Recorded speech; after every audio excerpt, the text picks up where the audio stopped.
Breaking news చూస్తున్నారు. అరసవెల్లి సూర్యనారాయణ స్వామి క్షేత్రంలో మొదలైన వివాదం మంగ్లీకి సంబంధించి ఇప్పుడు చుట్టుముడుతోంది. ఈ వివాదానికి సంబంధించి ఏ స్థాయిలో చేరుకుందో మనకు తెలుసు. ఈ నేపథ్యంలో ఇప్పుడు ఈ వివాదంపై క్లారిటీ ఇచ్చారు సింగర్ మంగ్లీ.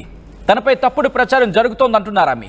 2019 ఎన్నికలకు ముందు వైసీపీకి పాటలు పాడిన మాట వాస్తవం అంటున్నారు. తెలిసిన వాళ్ళు ఉంటే ఆ పార్టీకి 2 నియోజకవర్గాల్లో ప్రచారం మాత్రమే చేశారంటూ చెప్పుకొచ్చారు ఆమె. కానీ ఎక్కడ ఎవరిని వ్యక్తిగతంగా దూషించలేదు అంటూ చెప్పుకొచ్చారు. ఎస్వీబీసీ పదవి విషయంలోనూ వివాదం చేస్తున్నారంటూ ఆమె ఈ అంశానికి సంబంధించి అసహనం వ్యక్తం చేశారు. రాజకీయ పదవి కాదన్న క్లారిటీ వచ్చాకే, అంటే ఎస్వీబీసీ ఛానల్కి సంబంధించి సలహాదారుగా ఆమె వ్యవహరించడం జరిగింది గత ప్రభుత్వ హయాంలో. ఈ అంశానికి సంబంధించి రాజకీయ పదవి కాదు అన్న క్లారిటీ వచ్చాకే ఆ పదవి స్వీకరించాలంటూ చెప్పుకొచ్చారు సింగర్ మంగ్లీ. శ్రీవారి సన్నిధిలో వచ్చిన పదవిని తిరస్కరించకూడదు అనే అభిప్రాయంతోనే ఆ పదవి స్వీకరించాలంటూ కూడా చెప్పుకొచ్చారు ఆమె. చంద్రబాబును నేను అనని మాటలు అన్నట్లుగా ప్రచారం చేస్తున్నారు అంటూ కూడా చెప్పుకొచ్చారు ఆమె. చంద్రబాబుకి పాడను అని నేను ఎప్పుడూ అనలేదు. 2019 నాటి వీడియో క్లిప్లతో ముడిపెట్టి తనపై తప్పుడు ప్రచారం చేస్తున్నారంటూ కూడా చెప్పుకొచ్చారు సింగర్ మంగ్లీ. నా పాటకు రాజకీయ రంగు పొలమొద్దు అంటూ చెప్పుకొచ్చారు ఆమె. నేను ఏ పార్టీ కార్యకర్తను కాదు అంటూ కూడా ఒక సుదీర్ఘమైన లేఖను రాసుకొచ్చారు. ఓపెన్ లెటర్ టు పబ్లిక్ అంటూ మీరు ఆర్టీవీ స్క్రీన్ మీద ఎక్స్క్లూజివ్గా మీరు చూస్తున్నారు. నన్ను నా పాటను ఆదరిస్తున్న అభిమానిస్తున్న ప్రతి ఒక్కరికి పేరు పేరున కృతజ్ఞతలు. నా కృతజ్ఞతలు. మీ రుణం మంగ్లీ ఎప్పటికీ తీర్చుకోలేనిది. గత వారం రోజులుగా నాపై జరుగుతున్న విష ప్రచారాన్ని చెప్పుకునేందుకు ఈ బహిరంగ లేఖ ద్వారా మీ ముందుకు వచ్చాను. శ్రీకాకుళంలో ప్రతి ఏటా జరిగే గొప్ప ఆధ్యాత్మిక వేడుకైన అరసవెల్లి రథసప్తమి వేడుకల్లో లైవ్ కాన్సర్ట్కు నన్ను ఆహ్వానించినందుకు అదృష్టంగా భావిస్తున్నట్టు చెప్పుకొచ్చి ఆ తర్వాత ఈ లెటర్ని పూర్తిగా ఆమె చెప్పుకొచ్చిన సందర్భం, ఈ లెటర్లో ప్రస్తావించిన సందర్భం. ఈ నేపథ్యంలో మంగ్లీ ఎటువంటి క్లారిటీ ఇచ్చారు, అసలు ఇంతకీ ఎటువంటి రచ్చ జరిగింది, అవన్నీ కూడా క్లారిటీగా తెలుసుకునే ప్రయత్నం చేద్దాం. మా ప్రతినిధి రవిచంద్ర అప్డేట్స్ అందించేందుకు సిద్ధంగా ఉన్నారు. రవిచంద్ర, సింగర్ మంగ్లీ ఎటువంటి క్లారిటీ ఇచ్చారు? ఎందుకంటే రథసప్తమి రోజున కేంద్ర మంత్రి రామ్మోహన్తో కలిసి ఆమె ఆలయానికి వెళ్ళడం, ఇటు కేంద్ర మంత్రి రామ్మోహన్కి సంబంధించి కూడా ఇటు టీడీపీ శ్రేణులు మరి ముఖ్యంగా సోషల్ మీడియా వేదిక పెద్ద ఎత్తున విమర్శించిన సందర్భం. ఈ నేపథ్యంలో మంగ్లీకి సంబంధించి మంగ్లీ మీద తీవ్రమైన అసంతృప్తిని వ్యక్తం చేయడం జరిగింది టీడీపీ క్యాడర్. ఇప్పుడు ఎటువంటి క్లారిటీ ఇచ్చారు? దీని మీద ఎటువంటి రియాక్షన్స్ వస్తున్నాయి రవిచంద్ర? సచిన్, సింగర్ మంగ్లీ అయితే గత కొన్ని రోజులుగా రథసప్తమి వేడుకలు జరిగిన రోజు నుంచి కూడా సోషల్ మీడియాలో చాలా విమర్శలు అయితే ఎదుర్కొంటున్నారు. అలాగే ఆ రోజు ఆ కార్యక్రమానికి హాజరైన కేంద్ర మంత్రి రామ్మోహన్ నాయుడిని కూడా తెలుగుదేశం శ్రేణులు అలాగే కూటమికి సంబంధించిన అభిమానులు ఎవరైతే ఉన్నారో వాళ్ళందరూ కూడా చాలా తీవ్ర స్థాయిలో విమర్శలు చేస్తున్నారు. దీనంతటికీ ప్రధానమైన కారణం 2019 ఎన్నికల్లో మంగ్లీ వైఎస్ఆర్సీపీ పార్టీకి సంబంధించి పాటలు పాడింది. తెలుగుదేశం పార్టీకి పాటలు పాడమంటే పాడలేదు అనేది మంగ్లీ మీద ఉన్న ఒక ప్రధానమైన ఆరోపణ. సో తను వైఎస్ఆర్సీపీ పార్టీకి సానుభూతి పరురాలు, అలాగే 1-2 నియోజకవర్గాల్లో కూడా ఆ ఎన్నికల్లో క్యాంపెయిన్ చేసింది, పార్టీకి పాటలు పాడింది. కాబట్టి ఖచ్చితంగా తను తెలుగుదేశం పార్టీకి సానుభూతి పరురాలు కాదు, వైఎస్ఆర్సీపీ పార్టీ అభిమాని అంటూ కూడా ఈ తెలుగుదేశం పార్టీ శ్రేణులందరూ కూడా భావిస్తున్నారు. ఆ రోజు ఆ అరసవెల్లి కార్యక్రమంలో రామ్మోహన్ నాయుడు ముఖ్య అతిథిగా పాల్గొన్నారు. అక్కడ మంగ్లీ ఒక సింగర్ గా ఆ రోజు ఆ కార్యక్రమానికి హాజరయ్యి పాటలు పాడారు అక్కడ జరిగిన ఈవెంట్ లో. ఆ ఈవెంట్ తర్వాత రామ్మోహన్ నాయుడుతో పాటు కలిసి లోపల భగవంతుడి దర్శనానికి వెళ్ళటం జరిగింది. రామ్మోహన్ నాయుడు పక్కనే సింగర్ మంగ్లీ వీడియోలు, ఫోటోలు సోషల్ మీడియాలో ప్రత్యక్షం అవడంతో తెలుగుదేశం పార్టీ శ్రేణులందరూ కూడా రామ్మోహన్ నాయుడిని, మంగ్లీని కూడా రకరకాలుగా విమర్శించడం మొదలుపెట్టారు. ఈ నేపథ్యంలోనే మంగ్లీ ఈ వివరణ ఇవ్వటం అయితే జరిగింది. ఖచ్చితంగా అప్పుడు నేను పార్టీకి పాటలు పాడిన మాట వాస్తవం.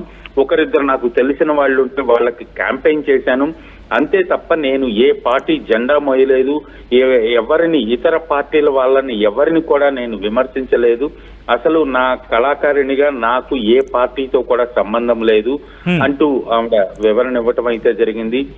తెలుగుదేశం పార్టీకి పాటలు పాడకపోవటానికి కారణం 2019లో వైఎస్ఆర్సీపీ వాళ్ళు నన్ను పాటలు పాడమని కోరారు, వాళ్ళతో కాంట్రాక్ట్ లో వాళ్ళకి పాటలు పాడాను. అంతకు ముందు నన్ను ఎవరు కూడా తెలుగుదేశం పార్టీ శ్రేణులు సంప్రదించలేదు కాబట్టి నేను వాళ్ళకి పాటలు పాడలేదు.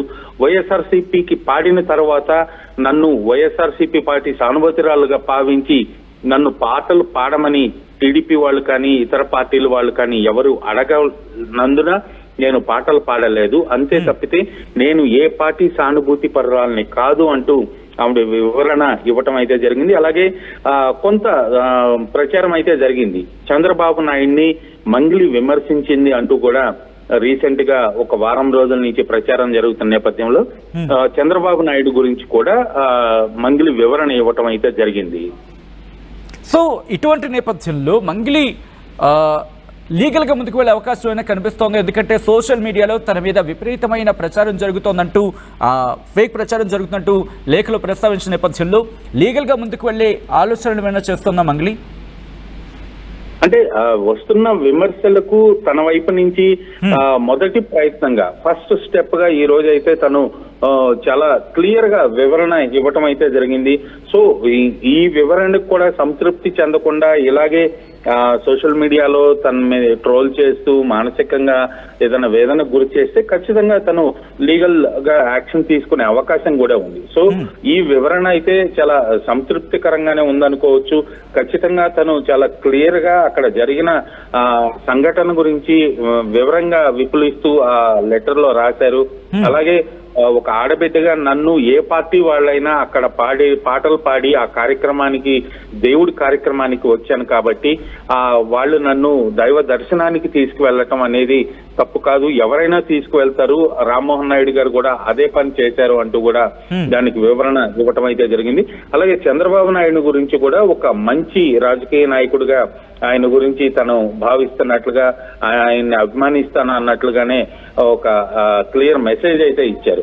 సో ఈ వివరణతోటి తెలుగుదేశం పార్టీ శ్రేణులు కావచ్చు, ఎవరైతే ఇప్పుడు మంగ్లీని సోషల్ మీడియాలో ట్రోల్ చేస్తున్నారో వాళ్ళ అందరూ కూడా సంతృప్తి చెందే విధంగానే ఉందనుకోవచ్చు. ఒకవేళ మితిమీరి ఇంకా కూడా ఆమెని వేదనకు గురి చేస్తే ఖచ్చితంగా లీగల్ గా యాక్షన్ తీసుకునే అవకాశం కూడా ఉంది.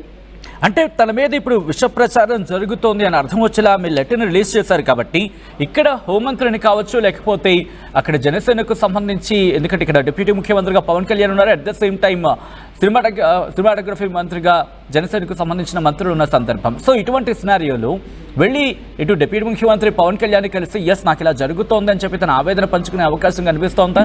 అలా ఒక రిక్వెజిషన్ ఇచ్చే అవకాశం ఉందా? ప్రస్తుతానికైతే మంగ్లీ ఆ ప్రయత్నాల్లో అయితే లేదని తెలుస్తోంది. ఒక క్లియర్ గా ఒక లెటర్ ని బహిరంగ లేఖ ద్వారా అందరికీ తెలియచేయాలి, అక్కడ జరిగిన సంఘటన ఏంటి, ఏ పరిణామాలు అక్కడ జరిగినాయి, ఎందుకు తను విమర్శలకు గురవుతుంది, అందులో నిజానిజాలు ఏంటి అనేది ఒక వివరణతో కూడిన లెటర్ అయితే ఈ రోజు బహిరంగ లేఖ విడుదల చేయడం జరిగింది.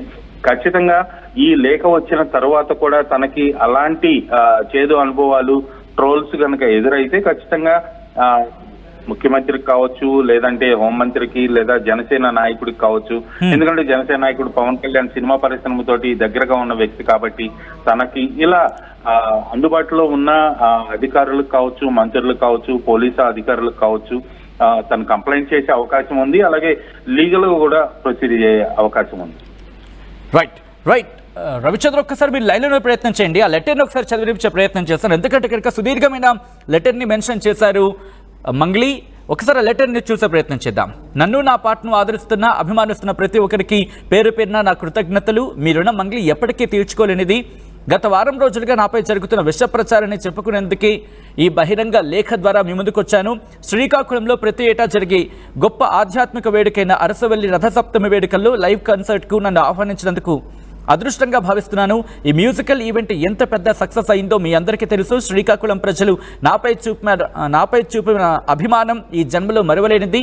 మరో జన్మంటూ ఉంటే ఈ సిక్కోలు గడ్డపై పుడతానని వేదికపైనే నా కృతజ్ఞత తెలుపుకున్నాను. ఈ ప్రోగ్రాంలో కేంద్ర మంత్రి శ్రీ రామ్మోహన్ నాయుడు గారు, స్థానిక ఎమ్మెల్యే శ్రీ గొండు శంకర్ గారు ముఖ్య అతిథులుగా పాల్గొని లక్షలాది జనం ముందు నాతో పాటు నా టీంను సత్కరించి అభినందించారు.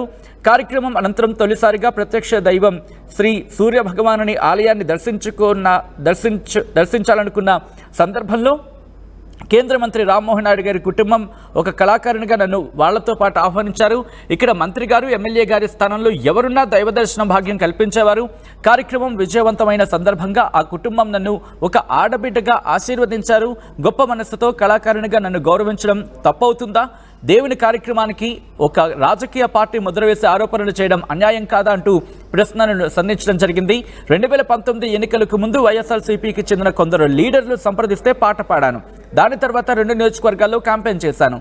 అక్కడి స్థానిక నేతలు వ్యక్తిగతంగా తెలిసిన కారణంగా ప్రచారంలో పాల్గొనాల్సి వచ్చింది. కానీ ఇతర పార్టీలకు సంబంధించిన ఎవరిని ఒక్క మాట అనలేదు, దూషించలేదు. నేను ఎక్కడా పార్టీ జెండా ధరించలేదు, పార్టీ కార్యక్రమాల్లో పాల్గొనలేదు. అప్పటి పరిస్థితుల్లో ఒక కళాకారునిగా పాడాను. వైఎస్ఆర్సీపీ ఒక్కటే కాదు, బీజేపీ, టీఆర్ఎస్ పార్టీలతో పాటు దాదాపు అన్ని పార్టీల లీడర్లకు పాటలు పాడాను. కానీ అప్పటికే నాపై రాజకీయ పార్టీ ముద్ర పడడంతో మిగతా పార్టీలకు చెందిన వాళ్లకు నా పాట దూరమైంది. దీంతో చాలా అవకాశాలు కోల్పోయాను, అవమానాలు ఎదుర్కొన్నాను. ఈ కారణంగానే 2024 ఎన్నికలకు ముందు వైఎస్ఆర్సీపీతో పాటు అన్ని ప్రధాన పార్టీలు ప్రచార పాటలు పాడాలని కోరిన సున్నితంగా తిరస్కరించారంటూ చెప్పుకొచ్చారామె. నా పాట ప్రతి ఇంట్లో పండగ పాట కావాలనే, కానీ పార్టీల పాట కాకూడదని ఈ నిర్ణయం తీసుకున్నాను. రాజకీయాలకు అతీతంగా నన్ను అందరూ ఆదరించాలని, అభిమానించాలని మనస్ఫూర్తిగా కోరుకుంటున్నాను. బంజారా జాతి నుంచి వచ్చి కల్చరల్ పాటలు పాడుతున్న సందర్భంలో రాష్ట్రంలోనే ప్రతిష్టాత్మకమైన శ్రీ వెంకటేశ్వర సంగీత కళాశాలలో చదువుకున్న అనే నేపథ్యంలో ఒక కళాకారునిగా గుర్తించి ఎస్వీబీసీ ఛానల్ సలహాదారుగా నియమిస్తున్నట్లు ఛానల్ అధికారులు నన్ను సంప్రదించారు. నేను ఆ పదవి స్వీకరించాలా వద్దా అని చాలా రోజులు తర్జన భర్జన పడ్డాను. ఇది రాజకీయ పదవి కాదని, అప్పటికే చాలామంది కళాకారులు సలహాదారులుగా పనిచేశారని నా శ్రేయోభిలాషులు సూచించారు. పైగా మా ఇంటి ఇలవేల్పు శ్రీవారి సన్నిధిలో ఎలాంటి అవకాశం వచ్చినా తిరస్కరించరాదనే ఉద్దేశంతో ఆ పదవిని కొనసాగించానే తప్ప ఎక్కడా బహిరంగంగా ఆ పదవి గురించి ప్రకటించుకోలేదు. నేను పాటను నమ్ముకునే వచ్చాను, కానీ పార్టీలను పదవులను నమ్ముకుని రాలేదని వేడుకుంటున్నానంటూ చెబుతూనే ఫేక్ ప్రచారం అంటూ కంటిన్యూ చేశారు మంగళి. దీంట్లో కొన్ని అంశాలను ప్రస్తావించడం జరుగుతోంది మంగళి. అదేంటి అనేది నేను మీ ముందు ఉంచే ప్రయత్నం చేస్తున్నాను. ఇక్కడేమన్నారంటే కనుక శ్రీ నారా చంద్రబాబు నాయుడు గారిని ఫేక్ ప్రచారం అంటే తన మీద జరిగిన అంశానికి సంబంధించి అసలు ఈ ఫేక్ ప్రచారం ఏంటంటే ఒకసారి నేను మీకు కాస్త బ్యాక్గ్రౌండ్ చెప్పే ప్రయత్నం చేస్తున్నాను. మరి ముఖ్యంగా సోషల్ మీడియా వేదికగా మంగళికి సంబంధించి ఒక అంశం అనేది ప్రధానంగా చర్చకు వస్తోంది. ఏమిటా అంశం అంటే కనుక తను వైఎస్ఆర్సీపీకి గతంలో తను ప్రచారం చేసింది. ఆ సందర్భంలో ఆ పార్టీకి సంబంధించి పాటలు పాడింది.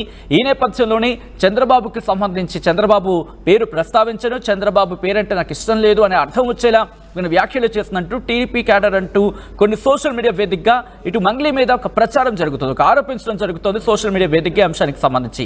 ఈ నేపథ్యంలోనే ఇది ఎంతవరకు సమంజసం అంటూ కూడా తను ఇక్కడ ఫేక్ ప్రచారం అంటే క్లారిటీ ఇచ్చింది. ఏంటి ఆ ప్రచారం అనే అంశానికి సంబంధించి మాట్లాడుకునే ప్రయత్నం చేద్దాం. ఇక్కడ తను లెటర్లో ఏమని రాస్తుందంటే, శ్రీ నారా చంద్రబాబు నాయుడు గారిని నేను ఎక్కడా అనని మాటలను ఆధారాలు లేకుండా, వాస్తవాలు తెలియకుండా కొందరు కావాలనే రాజకీయ లబ్ధి కోసం ఫేక్ న్యూస్ను ప్రచారం చేస్తున్నారు. చంద్రబాబు గారికి నేను పాట పాడను అన్నది ముమ్మాటికి వాస్తవం కాదని ప్రమాణం చేసి చెబుతున్నాను. మొదట్లో వైఎస్ఆర్సీపీకే పాడిన కారణంగానే కావచ్చు, 2019 ఎన్నికలకు ముందు తెలుగుదేశం పార్టీకి చెందిన ఎవరు కూడా నన్ను సంప్రదించలేదు. దేశ రాజకీయ చరిత్రలో ఒక ప్రత్యేక స్థానం కలిగిన అంత పెద్ద మనిషిని నేను అంత మాట అన్నానని ప్రచారం చేయడం న్యాయమేనా? 2019 ఎన్నికల్లోని వీడియో క్లిప్పులతో రాజకీయ పార్టీలకు ముడిపెట్టి నాపై విష ప్రచారం చేస్తున్నారు. ఒక గిరిజన కుటుంబం నుంచి వచ్చిన నాలాంటి బలహీనురాలిపై ఇలాంటి వ్యతిరేక ప్రచారం చేయటం చాలా బాధాకరం. నాకు ఎలాంటి రాజకీయ అభిమతాలు కానీ పక్షపాతాలు కానీ లేవు. నేను ఏ పార్టీ ప్రచార కార్యకర్తను కాను. అందరూ నాయకులపై నాకు గౌరవం ఉంది. ప్రతి ఒక్కరూ నాకు ఆదర్శనీయులు. నేను హాజరయ్యే కార్యక్రమాలు కేవలం కళాదృష్టితోనే చూడమని వేడుకుంటున్నాను. ఒక కళాకారునిగా నాకు నా పార్టీ అన్నిటికన్నా ముఖ్యం. కళకు, కళాకారులకు ఎల్లలు లేవని, ఎటువంటి భేదభావాలు ఉండవని నమ్ముతున్నాను. దయచేసి నా పాటకు రాజకీయ రంగు పులమొద్దని, ఏ రాజకీయ పార్టీలతో నాకు సంబంధం లేదని మరోసారి మీకు విన్నవించుకుంటున్నాను.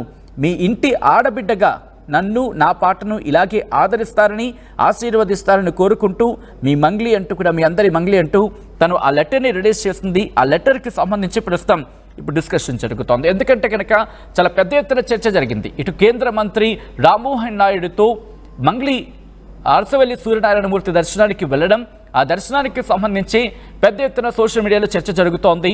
మరి ముఖ్యంగా వైఎస్ఆర్సీపీకి సపోర్ట్ చేస్తున్న మంగ్లీ, ఇటు వైఎస్ఆర్సీపీకి సపోర్ట్ చేసిన మంగ్లీ అంటూ అక్కడ ప్రచారం జరుగుతోంది. దాంతోపాటు ఇటు చంద్రబాబు నాయుడికి సంబంధించి పాట పాడను అంటూ కూడా తను చెప్పుకొచ్చింది. అంటే ఒక ప్రచారానికి సంబంధించి పెద్ద ఎత్తున సోషల్ మీడియాలో చర్చ జరిగింది. సో ఈ అంశానికి సంబంధించి క్లారిటీ ఇచ్చే ప్రయత్నం చేసింది.